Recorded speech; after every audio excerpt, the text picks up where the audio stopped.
A big hello and a warm welcome to all of you amazing people out there to my channel, The Twin Flame Union. And this is part 4 of the channeling session. Divine Masculine says, your name is etched on my heart to the Divine Feminine. Now, the journey is from the perspective of Divine Feminine over here because we all are basically learning from inner work, and my goal is to form this community, and obviously you all are a part of community. That's why I say you all are like my family and family members and my friends and my soul sisters. All of you are working here on planet Earth, and I really wish and I really hope that you all... So in this journey, what transpires or what happens is that the same person who looks like your enemy starts looking like a dear one, a loved one. And also in this journey, when the Divine Feminines, they work on the patriarchy and matriarchy. And some of you, I don't know why you get very triggered with this whole concept of healing and therapy. You are like, oh, why should I get twin flame healing? Why should I do this? This is not the only place people get healing. If you go to any therapist on this planet for any mental issues or for any stress related issues or for any of these problems where you want to heal your life, when you want to convert your life, either you do it on your own or you have to go to a therapist. There is no other way. And it's not like all the people like me or others have never gone to therapy or they have never taken any readings or we have not gone for silent retreats. We have not gone away. In fact, I have actually invested whole of my life and all of my time in the last 10-11 years only in my ascension journey, which then actually started teaching me how to manifest things that I need and I desire. Because this is the whole purpose of this journey, to be able to make you independent. And you cannot become independent till the time you don't know what you specifically need and want. Or need is obviously a word that has codependency, but there are many things that you're here to do. And you come to a stage where you don't do anything. You're not the doer. The universe becomes the doer. That angle of doership goes away. But for that, you have to make effort and you have to try, and you need to have that only one desire. So my Guruji used to tell me that forget every other desire, and have only one desire, and that desire should be to connect to the source, and then the source will take care of all your desires and all your problems. And if you need something or if you require something, if you have any resource crunch or anything it is, source will take care of it. You just worry about source connection. Only have one worry on the planet. If you really want to have a real genuine worry, then this should be your only worry. And obviously when you're in the journey, then you start becoming detached. And then if you earn money or if you need something or you have to, when you're living in a spiritual world, it's not like your body is dead. You're not a dead body. You still exist. You realize that your mission is important, and then whatever you earn, whatever you do in life, it is all focused on the mission. And mission work is always very selfless work, but it makes you happy. That is the whole point of mission work. Mission are the things that make you happy, and they are for the benefit of others. Now, dancing in a bar on a pole also could make you happy.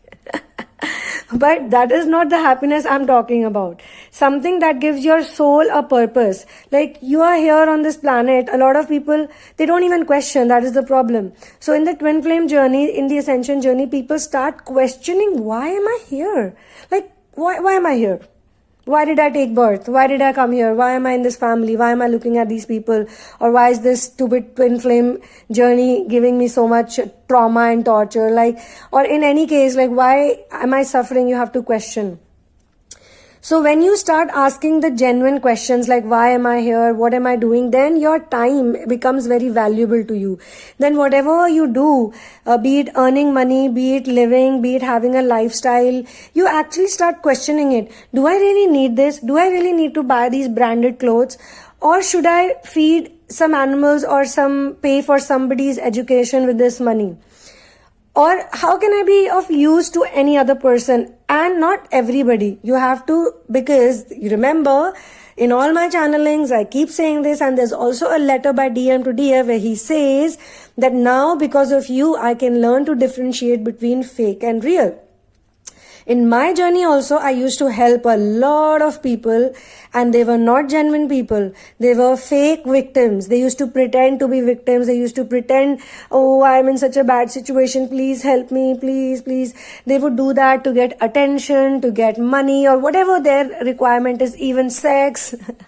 Some people do very good acting of being a victim, and then they trap the divine masculines. This is what the karmics have done. The karmics do this all the time. They become like this, oh, I'm so, I need you. You are the one. You are my savior. You are my savior. There is no savior. The only savior is source. Remember that. And you are the only person who can get hold of that savior and be with the savior, and you have to revive it within you.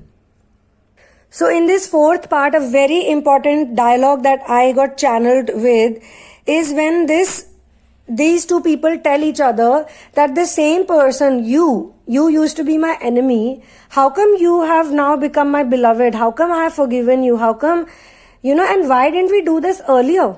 Why did we have so much anger, so much resentment, so much trauma, so much pain? I used to think you are the culprit. You are the culprit. You are the person. You are the reason of all my problems. And I will tell you, there is one thing that the DM actually uses to come back to the DF is he remembers that he had problems in life even before meeting the DF. He had relationship issues before the DF. He had parents issue, like he had problems with his mother, father, whatever. He used to feel over-loved, over-pampered, over-nurtured. He had all of that even before. But because the DF triggered so many things, he started saying, you are the person I want to blame. But in this separation, so why is separation important? I genuinely advocate separation, and I'm happy. You might think I'm such a cruel person, or I'm such a, how can I say this, that you must go in separation? Because I also have to be honest. I don't want you to be cowards. I don't want you to be weak people who are scared of spending time alone. Imagine if you cannot spend time alone, how bad your company must be. If you cannot enjoy your own company, how the hell do you expect another person to love your company? So first, learn to love your own company.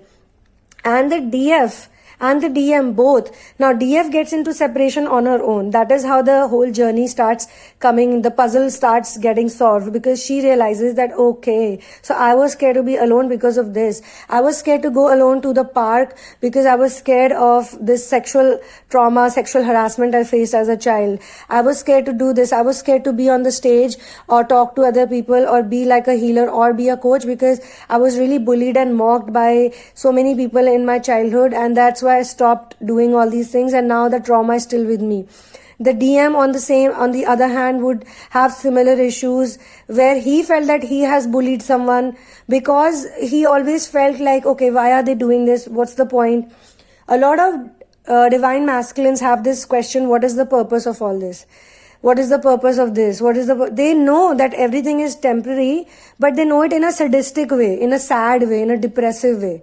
She knows everything is temporary, but she's overjoyed by it. So they have triggers which are opposites, yet they are the same, because the core issue is the same. So when they have become so wise now in this channeling, they have become so wise, they have ascended, and now they are saying that there was a time before the spring season where, when the flowers bloom, and, now I feel, where were these talks, these meetings now that we are having? They are spending intimate time, and for them, intimacy, earlier it used to be intimacy. I want the intimacy. Intimacy has to be there. Oh, how great it would be if he would kiss me or she would kiss me, or we would hold hands and blah, blah, blah. Now it's more like it's natural. They don't care about it. They don't talk about it. So they're saying this intimacy, this love, these meetings, this time, where was all of this? I was such a broken heart person. I was such a broken hearted person. And now I don't feel like that. Now your name is etched in my heart. Now my garden, my broken garden is blooming. It's flourishing. And now I see all of this. I see this. It wasn't there. So they are reminiscing, but they are not reminiscing in a negative manner. Now Now, I will talk about Divine Masculine that I channeled yesterday in the middle of this channeling. But sometimes I receive the messages, but I have to really wait for it. That's why I said this. I knew I had this intuition that this whole series will be an intensive, extensive series. So here, while all of this is happening, there is another Divine Masculine who is going through this experience, this journey after surrender, so surrender is difficult because you do it step by step every day you surrender. In between, for the Divine Feminines, there's a lot of crying that happens, and when they cry, they release a lot of trauma. So crying is really good for the Divine Feminines, and for the Divine Masculine, they should not cry so much. They should try to hold on to their emotions and feel it, like take it in, soak it in. But of course, this inner work is not for the DMs, it's for the DFs. And when I talk about the Divine Masculine feels this way, let me tell you, this is also the Divine Masculine aspect of the Divine Feminine, which means that every person has Shiv and Shakti energy, which means that we all have the Divine Father, Divine Mother. We all have their DNA in us. So when, say for example, the Divine Feminine is learning to be a person who's independent financially, where she knows that I need this much money, I can earn this much money, and I want to put it here, put it there.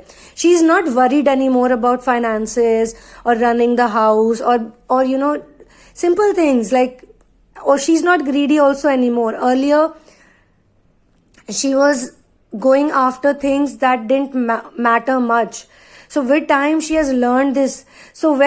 Which aspect of us is the hunter? It's the masculine aspect. Which aspect of ours is a nurturer? It's the feminine aspect. So the masculine aspect is the hunter who goes out, brings the food on the table and protects the family physically. And the nurturer stays at home or the garden or the fields or whatever her role is. She beautifies it, she makes it beautiful, she nurtures everyone, she feeds everyone, she loves the children, she is a mother. So that is a father's role and this is the mother's role. And now, when they are on the ascension journey, they have to revive this feminine and masculine aspect individually without each other's help. So that when they do it, it will automatically start mirroring in the other person. Alright? That is very simple. Now, why this is happening is because on planet Earth, the patriarchy energy is really in a bad condition. So, the masculine energy is so repressed. It is in such a poor condition that's why you see all these rapes happening. That's why you see all these murders happening. You're seeing children are getting raped, children are getting molested, which is the worst crime actually. When your children are unprotected and unsafe, it is the worst place, it's the worst energy. So these Divine Masculines, they're all repressed because they see one another. And that's why the feminine has to awaken both the energies in her by doing inner work. And this type of work, through inner work, can only be done by meditation, therapy, and healing the traumas. And okay, as a therapist, I cannot heal anyone's traumas until and unless they are ready to do so.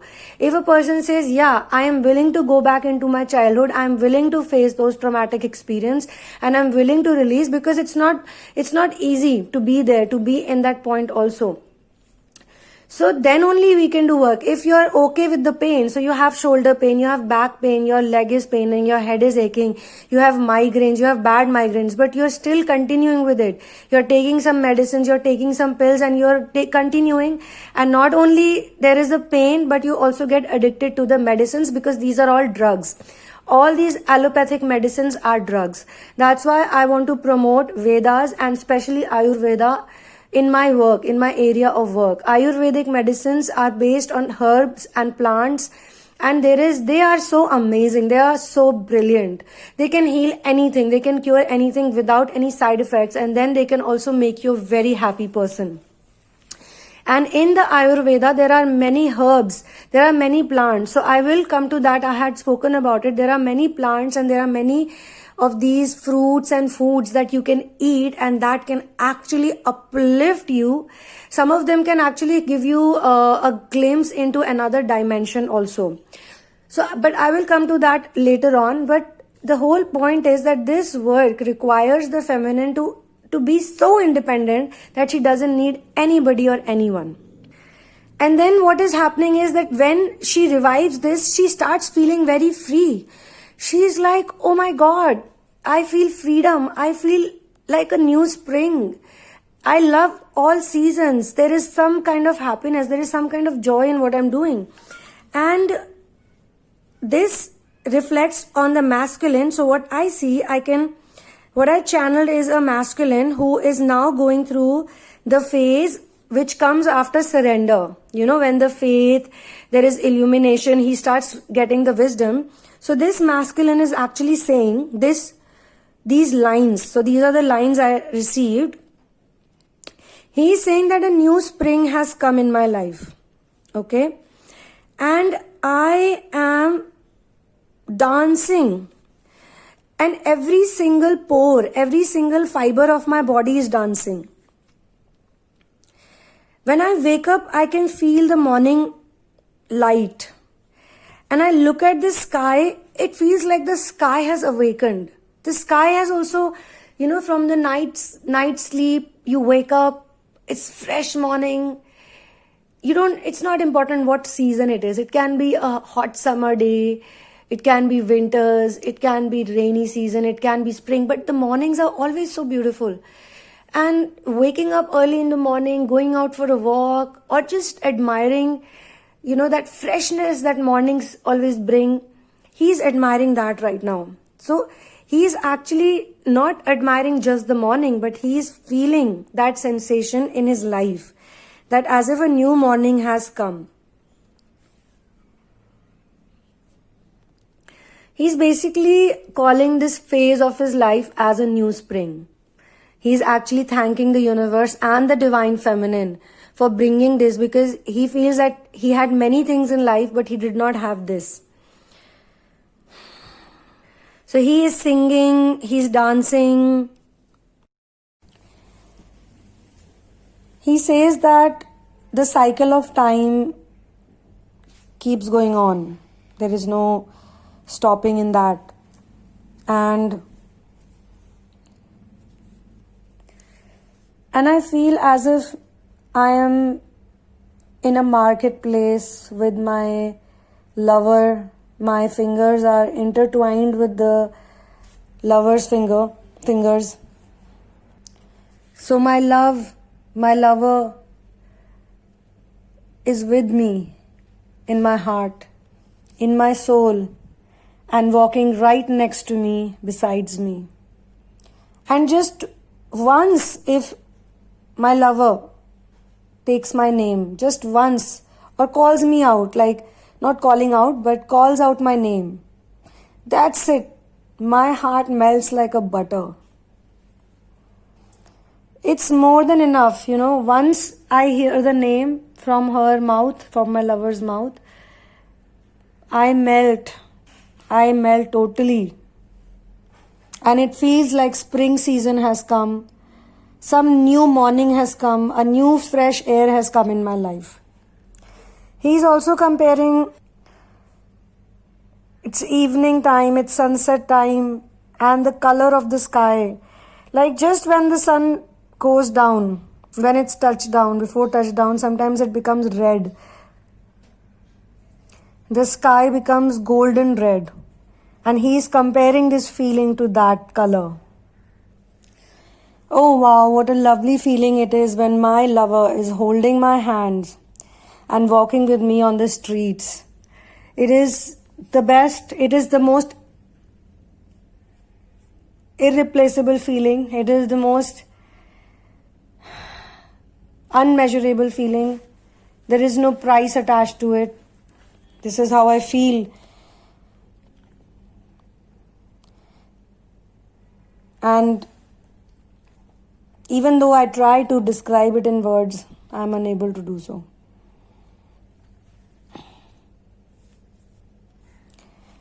So, this is where this channeling ends, on this note. And I wish you all the very best, and I wish you success in your journey. And I send out a lot of love. One love and peace out.